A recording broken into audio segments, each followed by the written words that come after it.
하나님의 말씀은 에스라 7장 6절부터 10절입니다.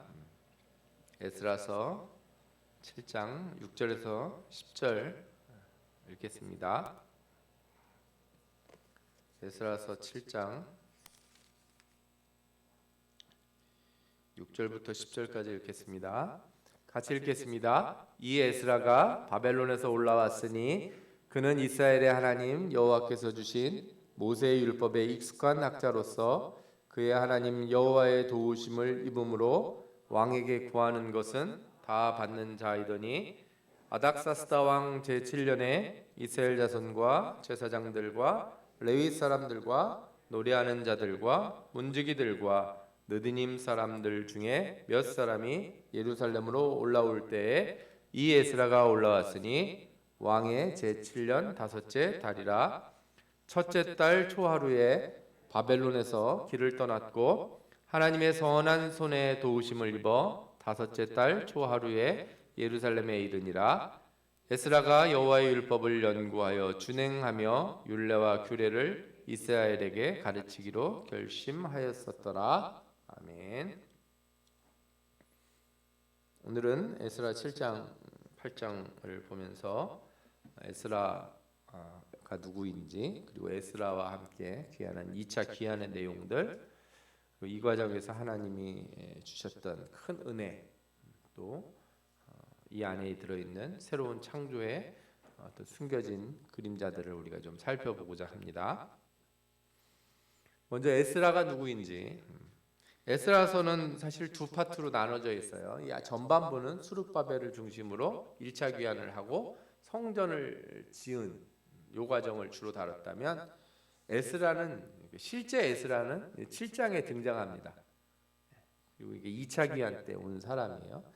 에스라는 이제 여호와가 돕는다 이런 뜻을 가지고 있는 이름인데, 제사장 가문이 아마 사독 계열인 것 같습니다. 아론의 후손이라고 나옵니다. 7장 1절과 5절을 보면 그런 내용을 좀 우리가 짐작할 수 있는데, 에스라라 하는 자가 있으니 그는 스라의 아들이요 아사랴의 손자요 hil기야의 증손이요 해서 쭉 올라가는데, 비느하스의 14대 손이요 엘르아살의 15대 손이요 대제사장 아론의 16대 손이라 이렇게 나오죠. 그러니까 이제 아론의 후에 대제사장 가문에 있는 사람이다 이렇게 생각하시면 돼요. 이 에스라가 그런데 이제 포로 생활 중에서 하나님의 말씀을 잊지 않고 있었던 사람이에요. 7장 6절에 보면 이렇게 나와요. 에스라가 바벨론에서 올라왔으니 그는 이스라엘의 하나님 여호와께서 주신 모세의 율법에 익숙한 학자로서. 익숙하다는 건 뭐냐 하면 계속 읽고 생각한다는 거예요. 여러분들이 하나님의 말씀을 잘 알고 깨닫기 위해서 해야 되는 여러 가지 방법 중에 묵상한다는 표현이 있지 않습니까? 하나님의 말씀을 깊이 묵상한다 이런 얘기를 하는데, 그렇게 되려면 이렇게 말씀이 이렇게 좀 몸에 익어야 돼요. 우리의 입과 생각에 익어야 돼요. 네. 그러려면 자주 생각을 해야 돼요. 예를 들어서 어떤 사람이 이렇게 뭐 냉장고를 새로 사려고, 냉장고 고장이 나서 자꾸 그 냉장고 찾아보고, 하이마트도 한번 가보고, 전자레인지도 가보고, 뭐 대리점도 가보고, 그러면 어디 가도 다 뭐만 보여요? 냉장고만 보여요. 누구네 집 냉장고 보이고, 그죠? 다른 집 가도 냉장고 보이고, 계속 그런 것만 보여요. 어떤 사람이 집을 장만하려고 아파트, 부동산 뭐 이런 데 막 돌아다니면 계속 뭐만 신경이 쓰여요? 그런 것만 신경이 쓰이고, 뉴스가 들려도 다 그런 뉴스만 들려요. 익숙하다는 거는 자기 생각을 사로잡고 있는 거예요. 저도 요즘에 이렇게 전쟁 얘기를 자꾸 뉴스를 통해서 궁금하니까 보니까 이 전쟁 생각이 자꾸 머릿속에 나더라고요. 하나님 말씀도 마찬가지로 이 말씀이 익숙해진다는 건 자주 생각을 하는 거예요. 그냥 읽는 게 문제가 아니고 읽고 난 뒤에 이렇게 혼자서 되씹는 시간, 생각하는 시간이 많아야 돼요. 율법에 익숙하다는 게, 그래서 하나님 말씀을 얼마나 이렇게 몸에 체득하고, 그죠? 평상시에 쭉 생각하고 있는지 그걸 드러냅니다. 그런 학자였어요. 이 사람을 제사장이라고 표현하지 않고 분명히 제사장 가문인데도 율법에 익숙한.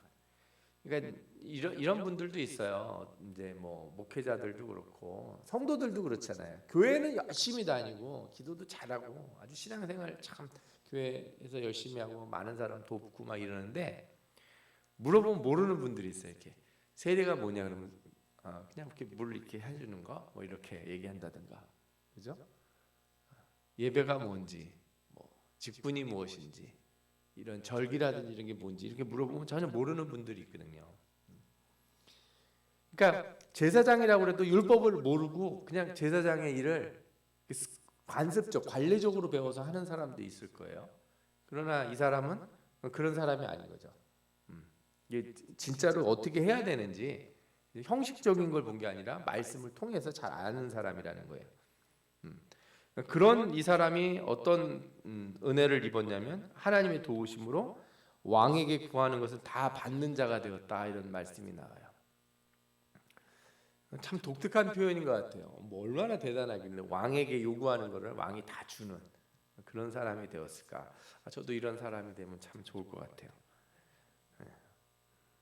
제가 뭐 달라고 그러면 사람들이 다 주는 얼마나 좋겠어요.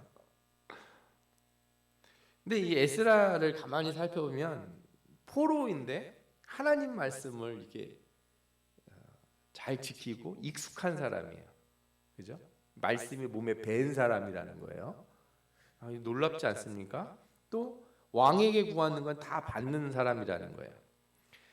이게 그냥 읽으면 뭐 그러려니 하는데 이게 너무 이상한 겁니다. 우리나라식으로 해석을 하면 어떤 한국 사람인데 일제시대 때 일본에 끌려갔는데 일본 천황이 이렇게 뭐 해달라면 다 해주는 사람인 거예요.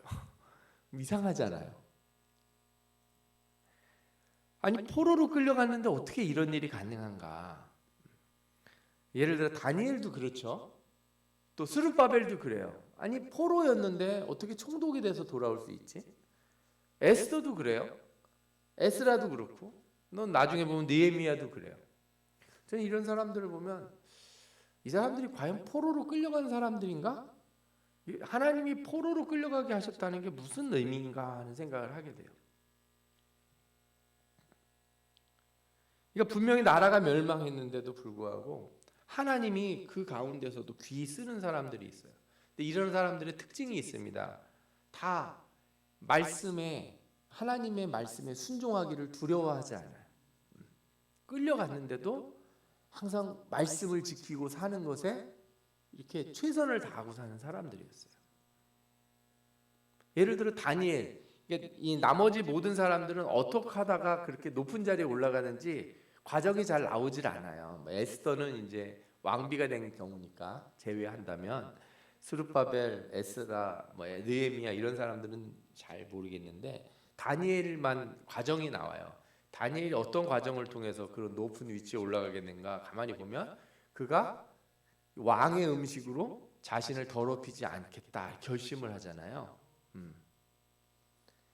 그러니까 이 포로로 끌려가는데 가장 기본적인 생활에서부터 말씀을 지키려고 한다는 거예요. 가장 기본적인 거, 의식주가 가장 기본적인 거라 할 수 있지 않습니까? 우리의 가장 뭐라 그럴까요? 가장 평범한 일에서부터. 그러니까 하나님 말씀을 이렇게 지키고 사는 것이 저는 뭐 복잡하고 어려운 것에서 출발하실 필요가 없다고 생각해요. 아주 가깝고 그냥 되게 쉬운 일에서부터. 그래서 우리가 무시하기 쉬운 거 있잖아요. 간과하기 쉬운 일. 거기에서부터 내가 말씀을 지킬 때 하나님이 나를 그런 절망 가운데서, 이 멸망당한 민족 가운데서 어떻게 하세요? 귀하게 쓰신다는 거예요. 그러니까 이렇게 나라가 망했으니까 다른 거는 다 신경 뭐 이렇게 살아도 저렇게 살아도 되는데 나는 이렇게 사람들을 끌어모아서 이렇게 독립운동을 해야겠다. 제가 보면 성경을 보면 참 우리나라의 어떤 생각으로는 이해가 되지 않는 부분이 참 많아요.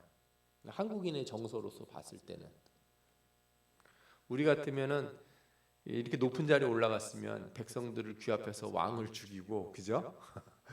나라를 빼앗고 막 뭐 이런 독립운동을 하고 막 이런 생각들을 머릿속에 갔는데, 이 유대인들은 이런 하나님 이렇게 징계를 받는 것을 하나님이 하신 일로 받아들이고, 그 징계를 받는 동안에 뭐에 더 신경을 써야 되는 게 옳다 보냐면은 말씀에 순종하는 것.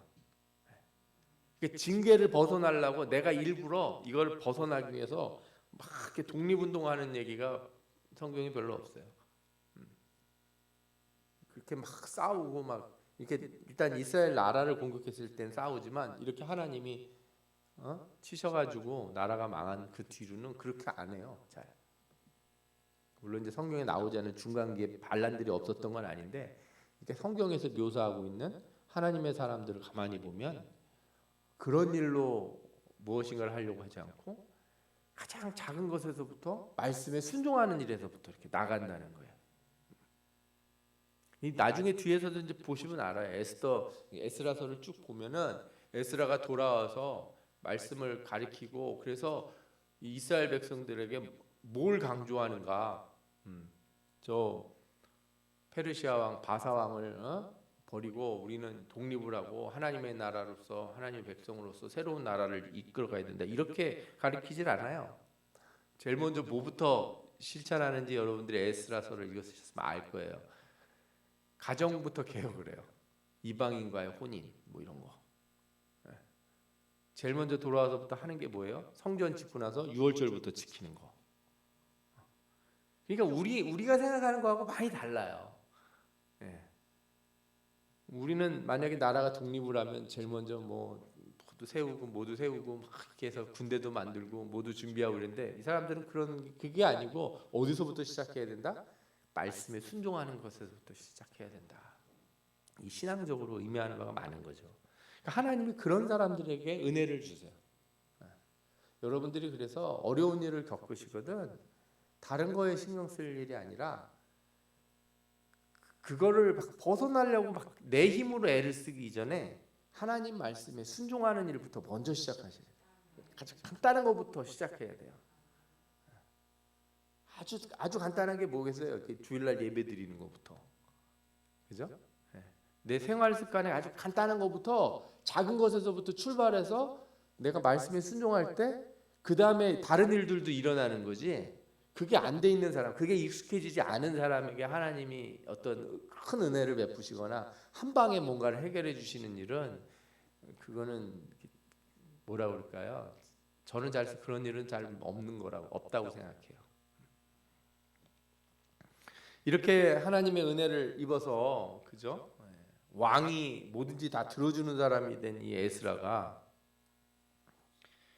이제 바사 왕 아닥사스다 왕 제 1세 아삭사스다 1세 때 귀환을 하게 됩니다. 1차 귀환 후 79년이 지나고 예루살렘 성전이 재건되고 58년이 지난 다음에 오게 되는데, 약 1775명과 같이 돌아옵니다. 제사장이 그 중에 2명이 있다고 그러고, 뭐 다윗 왕의 후손도 있고, 남자가 1498명, 뭐 사람들이 나오는데, 뭐 숫자는 뭐 성경을 잘 읽어보고 세어보면 되니까요. 하여튼 이렇게 해서 2차로 돌아오게 돼요. 돌아온 과정에 어떤 일이 있었나 한번 살펴보시면, 이 왕이 조서를 써서 보냅니다. 저는 읽을 때마다, 전에는 이렇게 유대가 멸망한다, 유다 나라 멸망한 다음에 그 역사에 대해서 그렇게 깊이 이렇게 연구를 많이 못했던 것 같은 생각이 들어요. 주로 앞부분을 많이 보잖아요. 이렇게 사무엘상하부터 열왕기상하, 역대상하, 이렇게 그 부분을 주로 많이 사람들이 보고, 이 에스라, 느헤미야, 에스더, 그다음에 저기 학개나 말라기나 스가랴나 이런 성경들은 그렇게 아주 자주 이렇게 전파가 되고 설교가 되는 건 아니었던 것 같아요. 그런데 가만히 살펴보면 정말 큰 은혜가 이 시기에 이 하나님의 백성들에게 내려져요. 뭐 스룹바벨 때도 마찬가지지만 그 큰 나라의 왕이 조서를 써서 줘요. 이렇게 공문을 써서 준단 말이에요. 가라고. 뭐라고 그러냐면 7명의 자문관도 같이 보내고, 이제 갈 사람들을 따라가라는 거예요. 그리고 은과 금과 성전을 위한 제물들도 보내고, 이렇게 제사를 드린 뭐 양과 소 이런 것도 같이 보내요. 성전을 위해서 쓸 그릇도 보내요. 그리고 필요한 거 있으면 궁중 창고에서 아무거나 꺼내 가라는 거예요. 와, 이거 얼마나 대단합니까? 갈 때 뭐 필요한 거 있으면 우리 집 창고에서 좀 가져가. 왕이 이렇게, 그죠? 백지수표 같은 걸 줬다고 생각하시면 돼요. 그리고 성전을 지으라는 하나님의 명령을 행하라는 거예요. 그리고 또 성전을 위해 일하는 자들을 위해서 세금을 면제해 줍니다. 통행세도 면제해 줘요. 와, 이건 진짜 이런 특혜가 있나 싶어요. 상황이 이 정도, 저는 이런 걸 만약에 경험했다면 하나님의 살아계심을 보고 영광을 돌리고 이스라엘 백성들이 정말 깊이 회개하고, 그죠? 큰 변화를 받아야 된다고 생각이 들어요. 우리가 그래서 이렇게 하나님이 은혜를 베푸실 때 어떤 사람들을 통해서 우리들에게 이제 은혜를 베푸실 때가 있잖아요. 그 가볍게 생각하시면 안 돼요. 내가 뭔데 남들이 나를 그렇게 쉽게 도와주겠어요. 그죠? 누가 나한테 호의를 베푸는 일을 너무 가볍게 여기지 마세요. 하다못해 내가 버스를 타는데 누가 자리를 양보해줘. 그것도 하나님의 뜻이라고 생각하세요. 야, 하나님의 은혜다. 하나님이 역사하셔서 사람을 통해서 내가 다리가 이렇게 아픈데 자리를 양보해 주는구나. 그냥 사는 사람은 아무것도 안 보여요, 진짜. 그런데 이 성경을 보면 이런 왕도 동원하셔서 하나님이 도우시는데 하물며 세상에 있는 많은 일들을, 많은 사람들을 통해서 우리를 안 도우실 이유가 없는 거예요. 율법에 순종하고 말씀에 순종하고 살려고 하는 사람들에게는 하나님이 이런 놀라운 은혜들을 주실 줄 믿습니다. 이 아닥사스다 왕의 조서의 가장 특징을 보면 에스라가 율법을 많이 알기 때문에 가서 율법을 아는 사람으로 재판관을 삼고, 그래서 백성을 재판하게 하고, 그러니까 무슨 얘기가 되냐면 너희 백성들은 너희의 그 하나님의 말씀으로 재판을 하라는 거예요. 이거 너무 이상하지 않습니까? 너무 신기하죠. 예, 어떻게 자기네 나라에 자기가 다 이렇게 통일한, 그죠? 여러 나라들을 다 전쟁에서 이겨가지고 다 합쳤잖아요. 큰 제국을 만들었어요. 그러면 우리 법으로 다 이렇게 다스려짐을 받아야지. 저 망한 나라가 이렇게 다시 모여가지고 다 포로로 왔는데 돌려보내기까지만 한 것도 아니고 성전을 짓게 해요. 성전을 짓는다는 거는 그 되돌아가는 사람들이 이렇게 하나로 모일 수 있는 어떤 정신적인, 종교적인 그 코어를 만드는 거잖아요. 네? 그러니까 그거를 허용을 해줘요. 그것도 돈을 주고 재물을 줘서 가서 성전을 지으라는 거예요. 그것도 이상한, 신기한 일이죠. 그리고 나서 뭐라 그래요? 율법을 아는 자들이 가서 재판을 하라는 거예요. 너희 백성은 뭘로 재판을 해라? 성경을 가지고, 모세오경, 하나님 율법 가지고 재판을 하라는 거예요. 이런 놀라운 일이 있는가? 정말 신기한 일이에요. 그리고 뭐라고 또 얘기하냐면 에스라에게 너 율법을 잘 아니까 알지 못하는 자는 너희가 가르치라, 이렇게 얘기했어요. 율법 잘 모르는 사람들은 네가 가르치라고. 제가 이걸 보면서 무슨 생각을 하게 됐냐면 에스라가 그 페르시아에 있으면서 왕에게 하나님의 율법을 가르친 거예요. 성경에 있는 율법이라고 하는 걸 여러분들이 잘 보면, 모세오경에 나오는 율법을 보면 사회법이 있고 종교법이 있고, 그죠? 제사법이 있어요. 제사법은 이제 무슨 번제는 어떻게 하고, 뭐 화제는 어떻게 하고, 뭐 속건제는 어떻게 하고, 뭐 이런 게 나오지 않습니까? 제사를 지내는 법이에요. 그리고 예를 들어서 종교법 같은 거는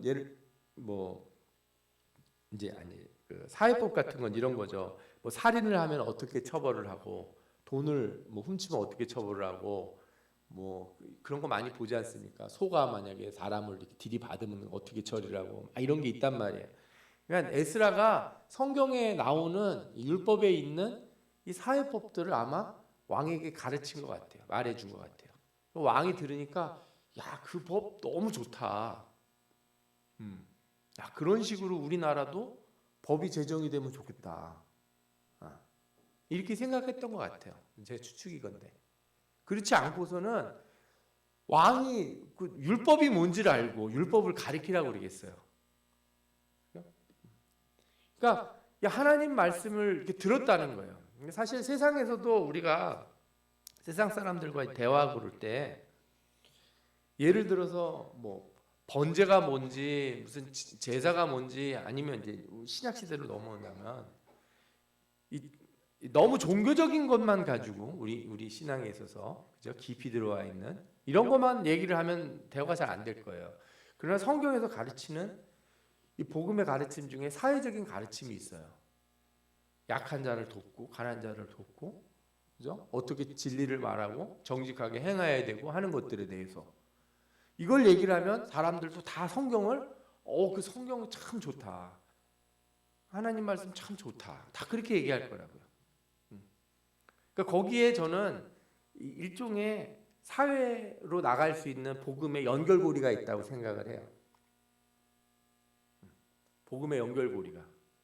우리가 세상과 단절되지 않는 어떤 연결고리가 말씀 가운데 있는데 그게 뭐냐면 이 세상 모든 사람들에게 하나님이 미리 심어주신 그런 마음이 있습니다. 살인은 나쁘다는 거는 하나님 안 믿는 사람들도 알잖아요. 성경에도 나오는 거고 그게 일종의 공통분모라는 거죠. 그 공통분모들을 먼저 중심으로 우리가 행동하고 그 사람들에게 전하고 그럴 때 이렇게 공감대가 만들어져요. 전 그렇게 생각이 들어요. 물론 전도하는 여러 방법들이 있지만 처음부터 불신지옥 예수천당 이렇게 가르칠 수도 있고 그죠? 처음부터 구원이 무엇인지 십자가 무엇인지를 얘기할 수도 있지만 또 다른 루트가 있다면 그러한 루트가 있다는 거죠. 그러면 성경을 반대하거나 이상하다고 말할 사람이 한 명도 없습니다. 성경 말씀에 틀린 말이 없거든요. 여기 무슨 잘못되거나 나쁜 짓 하라거나 이런 말이 어디 있습니까, 성경에?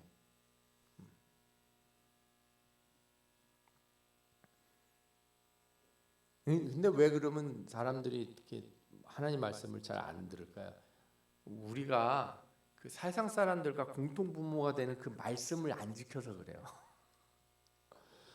우리가 예를 들어서 뭐 11조를 드리냐 마냐 아니면 뭐 금식 기도를 하냐 마냐를 가지고 세상 사람들이 우리한테 뭐라 그러는 게 아니에요. 교회에 대고 교회가 욕을 먹을 때는 그런 걸로 욕 먹는 게 아니에요. 주일날 예배 드리는 걸로 욕 먹는 게 아니고 세상 사람도 알고 우리도 아는 그 일에 대해서 우리가 똑바로 못할 때 그때 욕을 먹어요. 그때 복음의 힘이 없어지는 거예요. 십자가를 얘기하려고 그러기 전에 야, 너 거짓말하지 마라, 뭐 미워하지 마라 이런 거 있는 거 그런 거부터도 안 지키고 있지 않냐 이렇게 얘기를 하면은 십자가를 얘기할 수가 없는 거죠. 기회를 박탈당하는 거예요, 그게. 내가 직장에서 일을 하는데 제일 뺀질뺀질거리고 제일 일 안 하려고 그러고 쉬운 것만 하려고 막 그러고 살고 있으면 내가 어느 날 사람들한테 예수님 내가 얘기해 주려고 그러면 사람들이 안 들어요. 이제 그 공통분모에서 나를 못 받아들이는 거예요, 사람들이. 복음이 들어갈 틈을 못 만드는 거죠, 우리가. 그러니까 이 에스라가 그가 어떻게 행했는지 그리고 그가 어떻게 왕에게 이렇게 여러 은혜를 입고 왕에게 요구하는 모든 것을 왕이 들어줄 사람이 되었는지는 그가 율법사라는 것에서부터 생각해 볼 수가 있어요. 제사를 어떻게 드리고 뭐 절기를 어떻게 드리는 걸 잘 알아서 율법사가 아니라 사회를 잘 다스리고 살아가는 방법을 하나님의 말씀대로 사는 방법을 잘 알았기 때문에 왕도 그것들을 인정하고 그런 거라면 그 율법대로만 가르쳐도 된다는 거예요.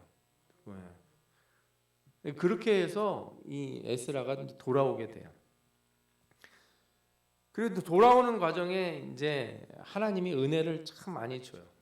이스라엘은 멸망하고 백성들은 포로가 됐으나 하나님은 이방 나라에서 은혜를 입게 됩니다. 그래서 이방의 나라들이 이스라엘을 멸망시켰지만 하나님은 다시 이방 나라를 통해서 하나님의 백성들을 귀환하도록 하고, 이스라엘은 성전에 우상을 들고 율법을 어겼는데 하나님은 이방 왕을 통해서 성전도 다시 짓게 하시고 율법도 가르치게 하는 거예요. 야, 이게 참 얼마나 놀라운 일인지 몰라요, 이 은혜가. 그래서 저는 이걸 크게 세 가지 측면에서 한번 봤어요. 하나님이 이제 새로운 창조를 이 이스라엘 백성들에게 일으키시는데 포로에서 돌아오게 하시고 무너진 곳에서 다시 세우게 하시고 잊어버린 자들에게 다시 가르치시는 이 은혜를 주세요. 이걸 여기 보면은 포로에서 돌아온다는 건 항상 어떤 그림자를 가지고 있는데, 옛날에는 애굽에서 가나안으로 왔잖아요, 그죠? 종에서 벗어나서 애굽에서 있다가 가나안으로 오죠. 바벨론에서 다시 돌아오게 되죠. 포로로 귀환하게 되죠. 이거는 신약에 보면 죄에서 우리가 구원받는 것과 동일한 거예요. 그럼 우리를 되돌아오게 하는. 그래서 성경에는 이 구속사의 그림자가 항상 다 들어가 있어요. 또 무너지면서 세워진다면, 옛날엔 노예로서 아무 이런 법이 없는데 하나님의 백성이 되도록 율법을 주셔서 세우잖아요, 그죠? 하나님의 백성으로 세우시고, 성전이 파괴되는데 성전을 재건하고, 그리고 또 우리 죽음에서 우리를 다시 부활하셔서 부활케 하시고 영생을 얻게 하시는, 다시 세우심의 창조의 이미지가 여기 또 들어가 있어요. 또 처음에 율법이 있기 전에는 자연법만 있었죠. 그런데 하나님께서 특별히 시내산에서 율법을 주세요.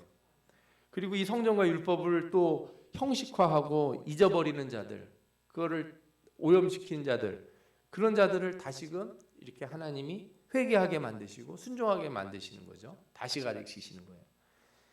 그게 신약에도 나오는데, 형식적인 율법을 다시 어떻게 해요? 복음으로 깨우쳐 주시는 거죠. 그래서 이 모든 성경의 과정을 보면은 그림자가 있고, 이 그림자들이 표방하는 바가 있어요. 그게 예수 그리스도의 구원이에요. 예, 복음이고, 이 죄에서 우리가 구원받는 역사, 이 구속사라고 하는 거는 성경의 모든 면에 다 이렇게 녹아져 들어가 있습니다. 이게 바로 하나님이 보여주시고자 하는 거예요. 새롭고 창조를 이루시는 것들을. 그래서 특별히 성전 재건에서 율법 교육의 의미가 있어요. 보시면 순서가 있는 거죠. 성전을 먼저 짓고 나서 그 다음에 율법을 가르치는 거죠. 여기에는 예수 그리스도의 복음의 그림자가 상징적으로 들어가 있는데, 앞서 말씀드린 것처럼 이제 왜 이런 말씀을 드리냐면, 출애굽 사건에서는 유월절과 어린 양이라고 하는 그 전환점이 있잖아요. 변화의 전환점. 신약에 보면은 예수 그리스도의 죽음이라고 하는 변환점이 있잖아요. 그러면 이 이스라엘이 멸망하고 귀환하는 과정에서의 전환점이 무엇인가, 그 안에 어떤 이벤트가 있었을 거 아닙니까? 그 이벤트가 뭐냐? 그게 바로 성전이 파괴되고 다시 재건되는 것. 성전은 곧 누구를 상징한다고 우리가 알고 있어요? 예수 그리스도를 상징하잖아요. 그러니까 성전이 파괴되고 다시 재건되는 게 곧 그리스도의 죽음과 부활의 의미를 갖고 있는 것이고, 그죠? 에스라를 통해서 율법 교육을 하게 되는 것은 그것 다시 뭐예요? 형식적인 율법에서 벗어나서 참된 복음으로 나가는 길. 이 이미지가 같이 들어가 있는 거죠. 저는 왜 성전을 꼭 부수셔야만 했는가? 그리고 부서진 성전을 굳이 왜 다시 지으셨는가? 왜냐하면 나중에 다 부서지는 걸 알잖아요. 저희가 AD 70년에 로마 가서 다 부수는 거 알잖아요. 근데 그때까지 왜 그걸 두셨을까? 잘 생각을 해보면 이런 대칭점이 항상 있어요. 성경에 보면 비유적으로 이렇게 상징적으로 대칭되는 게 있다는 걸 알 수 있는 거죠. 그래서 이제 성전이 먼저 지어지고 그 다음에 복음 선포가 이제 일어나는 것 같은 율법 교육이 시작이 되는 겁니다. 이 과정에 이제 하나님께서 에스라가 돌아올 때 은혜를 많이 주세요. 7장 6절, 7장 9절, 그 뒤에도 이렇게 성경을 이렇게 쭉 보면 이렇게 유사한 구절들을 찾아볼 수 있는데, 어떤 표현이 많이 나오냐면 하나님 여호와의 도우심을 입음으로, 이런 표현이 7장 6절에 나오죠. 7장 9절에도 보면 하나님의 선한 손에 도우심을 입어. 그 에스라의 오는 과정을 보면 다 하나님의 은혜, 하나님의 도우심으로 오게 된다는 거예요. 이 18절에도 보면은 8장 18절에 보면 우리의 하나님의 선한 손에 도우심을 입고, 이게 무슨 얘기냐면 돌아갈 때 레위 자손을 찾는데 이 가서 제사를 드리고, 그죠? 이걸 해야 될 사람들이잖아요. 지난 시간에도 제가 말씀드린 대로 귀환을 하려고 해도 자기가 소속이 어딘지, 그죠? 자기 족보도 잊어버린 사람들이 있다는 거예요. 70년 만에. 내가 제사장인지 아닌지, 뭐 우리로 따지면 가문을 잃어버린 거죠. 굿인지 김씨인지 이런 것도 잊어버리는 거고, 신앙적으로 따지면 내 믿음, 내가 어떤 신앙에 서 있는지, 토대가 어디 있는지도 다 잃어버렸다는 의미가 되는 거거든요. 참 안타까운 거예요. 그래서 돌아가자고 그랬는데도 안 돌아가는 사람들이 많은 거예요. 아까도 말씀드린 것처럼 1700명 정도니까 뭐 가족들 다 포함해도 뭐 대략 한 5,000명 정도밖에 되지 않았겠어요? 갈 때? 아니 얼마가 갔는데 그 정도밖에 안 돌아오겠습니까? 하나님이 그때 돌아가는 사람들을 찾을 때, 레위인을 찾을 때 이렇게 하나님이 도와주시는 거예요. 같이 갈 수 있는 사람들. 참 이것도 보면은 하나님이 우리를 회복시켜 주실 때 기회를 준다고 모든 사람이 다 그 기회를 부쩍 붙들고 가는 것도 아닌 것 같아요. 참 이것도 은혜예요. 그래서 이 성경을 보면 은혜 말고는 뭐 할 얘기가 별로 없어요. 우리가 이렇게 하는 짓은 전부 나쁜 짓밖에 없는데 우리를 구해 주시고 또 세상 가운데서 은혜를 입게 하시고 또 그 우리가 하는 말씀을 사람들이 듣고 우리에게 호의를 갖게 하고 또 인정받게 하고 또 우리에게 많은 것들을 이렇게 우리를 지원하게 만들고, 모든 과정이 다 뭐냐? 하나님의 은혜다. 하나님의 은혜다. 이런 과정에 이제 에스라가 사람들을 데리고 오는데, 에스라가 무슨 전쟁을 하는 사람도 아니고 무슨 용사도 아니잖아요. 율법사잖아요. 근데 가는 길이 얼마나 멀어요. 그러니까 하나님 앞에 기도해요. 금식을 선포하고 우리 하나님 앞에서 스스로 겸비하여 겸손하게 하며 우리와 우리 어린 아이들 모든 소유를 위하여 평탄한 길을 그에게 간구하였다. 이렇게 기도를 해요. 간구를 했더니 하나님이 어떻게 해요? 이렇게 도와주시는데, 왜 그렇게 기도를 했냐면 왕에게 도와달라는 말하기가 부끄러워서 그랬다는 거예요. 왜 그런 기도를 했냐? 왕한테 도와달라는 얘기를, 아니 왕이 뭐든지 얘기하면 다 도와준다고 그랬는데 왕에게 도와달라는 소리를 안 한 거예요. 그거를 왜 안 했냐? 여기 중간에 나와요. 이는 우리가 전에 왕에게 아뢰기를 우리 하나님의 손은 자기를 찾는 모든 자에게 선을 베푸시고 자기를 배반하는 모든 자에게 권능과 진노를 내리신다 하였으므로, 왕한테 얘기를 한 거예요. 하나님은 살아계시다 말해놓고서 내가 우리 가다가 다치고 누가 우리 공격하고 죽을지 모르니까 좀 군인들 좀 이렇게 주시면 안 되겠어요? 말을 못 하겠다는 거죠. 제가 이걸 보면서 참 뭐라 그럴까요? 마음에 은혜를 많이 입었어요. 우리도 그럴 때 많잖아요. 사람들한테는 하나님이 다 하신다고, 하나님이 능력의 하나님이고 못하실 일 없다고 다 말은 해놓고 실제로는 어떻게 해요? 그러니까 좀 도와주시오.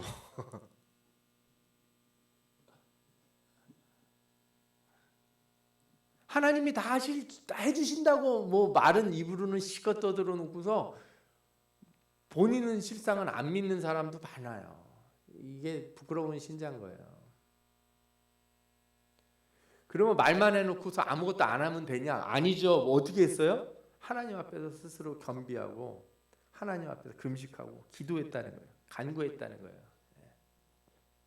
저는 여러분들이 말을 하시고 그 말을 이루기 위해서 기도하시기를 바라요. 사람들 앞에서 하나님이 살아계시다 이렇게 말을 하고서 그 다음부터 어떻게 하라고요? 그 말이 헛된 말이 되지 않게, 하나님 내가 허튼 신자, 그죠? 쓸데없는 말하는 신자, 믿음도 없는 신자 되게 하지 마옵시고 하나님이 역사하여 주옵소서. 금식하고 기도하면 하나님이 어떻게 하신다? 그러므로 우리가 이를 위하여 금식하며 우리 하나님께 간구하였더니 그의 응답하심을 입었느니라. 아멘. 얼마나 감사해요. 왕에게 구하는 게 아니고 하나님이 해주실 거라고 믿고 하나님 앞에 간절히 기도하니까 하나님이 들어주셨다는 거 아니에요. 이러면 우리 신앙이 사는 거예요. 우리가 만약에 뭘 했는데 우리 머릿속에서 얼마나 계산이 빨리 돌아가는지 이렇게 하면 누가 좀 얼마 도와주면 될 것 같고 이거는 누가 이렇게 도와주면 될 것 같고 이건 이렇게 해주면 될 것 같고 그러는 순간 하나님은 없어요. 물론 뭐 누가 도와주는 것도 다 하나님의 은혜다 이렇게 말할 수 있겠지만 누가 도와주는 일이 있기 전에 내가 먼저 금식하고 하나님 앞에 겸비하여 기도하는 일이 있지 않으면 그게 없는 상태에서 있는 일은 의미가 없어요 별로. 하나님 앞에 항상 먼저 기도하고 그래서 신자는 다른 게 아니야. 내가 내 말한 걸 지키기 위해서라도 내가 열심히 하나님 믿고 살아야 돼요. 제일 부끄러운 사람이 너 예수 믿는 사람 아니었어? 이 말인 거죠. 너 교회 다니는 사람 아니었어? 이 얘기. 당신 원래 집사 아니었어? 권사 아니었어? 목사 아니었어? 이 말 듣는 게 참 이게 불쌍한 거예요. 이런 말 듣지 않는 사람이 돼야 될 것 같아요. 우리가 그래서 하나님 앞에 항상 더 간구함으로 하나님의 능력 그렇게 기도하는 자들을 하나님 반드시 도우신다는 것을 여러분들 믿으시기 바랍니다. 예, 오늘 말씀을 요약을 해보겠습니다. 에스라를 통해서 2차 기한 이것은 성전 재건이라고 하는 무너진 성전을 다시 세우신 이후에 율법을 다시 가르치시고자 하는 하나님의 은혜. 이 안에는 예수 그리스도의 십자가의 죽음과 부활이 있고 복음의 선포가 있다는 거예요. 그죠? 이 구원의 역사가 에스라서에 나와 있다는 것을 여러분들도 발견하시기를 축원합니다. 또 하나님은 모든 열방들을 주관하시고 하나님의 백성들을 위해 그들을 사용하신다는 거예요. 저는 아닥사스다 왕이 구원받았는지 안 받았는지 관심이 없어요. 그가 에스라를 보내고 성전을 이렇게 율법을 가르치라고 공문을 써준 것 때문에 그가 천국에 갔냐 안 갔냐는 별 관심이 있지 않아요. 그 사람이 뭐 왕이든 뭐든 하나님을 믿었으면 가는 거고 아니면 아닌 거니까. 중요한 건 뭐냐면 여기서 말하는 핵심은 뭐냐? 하나님은 하나님의 백성을 위해서 세상의 모든 것을 다 이용하신다는 거예요.